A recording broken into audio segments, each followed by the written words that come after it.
गेल्या अनेक महिन्यापासून म्हणजे विधानसभेच्या निवडणुकीच्या पूर्वीपासून आम्ही लोकांना सांगत होतो की हे सरकार परत सत्तेत आलं तर हे विजेचे दर वाढवणार आहे, स्मार्ट मीटर TOD मीटर आणणार आहे आणि आपल्या कष्टाच्या कमाईवर डाका टाकणार आहे। तरी देखील लोकांनी जातीच्या नावानं, धर्माच्या नावानं, अजून कुठल्या फटारडेपणाला भुलून त्यांना मतं दिली आणि हे सरकार सत्तेत आलं। आणि निवडणुकीपूर्वी भाजपचे प्रदेशाध्यक्ष म्हणाले होते की स्मार्ट मीटर लावणार नाही घरोघरी। आता आमच्या कैलासनगर, दादा कॉलनी, भावसिंगपुरा आणि शहराच्या अनेक भागामध्ये स्मार्ट मीटर गुपचूप लावून गेलेले आहेत। आणि त्यामुळं आम्ही आवाहन करतोय लोकांना की प्रत्येक महिन्याच्या पहिल्या बुधवारी सकाळी 10 वाजता या ठिकाणी तुम्हाला यावंच लागेल।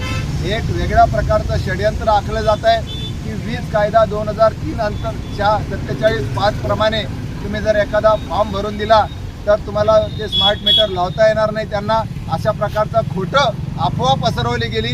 या वीज कायदा 2003च्या 47(5) मध्ये असं कुठंच लिहिलेलं नाही। हे सगळं त्याच्यामध्ये जे लिहिलेलं आहे ते आपल्या सगळ्या विरोधात आहे आणि त्यामुळं लोकांनी नुसतं अर्ज फाटे करून चालणार नाही, तर त्यांना रस्त्यावर यावं लागेल। इंग्रजांच्या विरोधात जसं रस्त्यावर आलं तसं या सरकारच्या विरोधात देखील लोकांना रस्त्यावर यावं लागेल, नाही तर हे स्मार्ट मीटर लागतील, कायम होतील। नवीन विजेचे दर म्हणजे 20 रुपये प्रति युनिट वीज दर लागू होतील आणि लोकांना खटाखट हजारो रुपयाचे बिलं भरावे लागतील।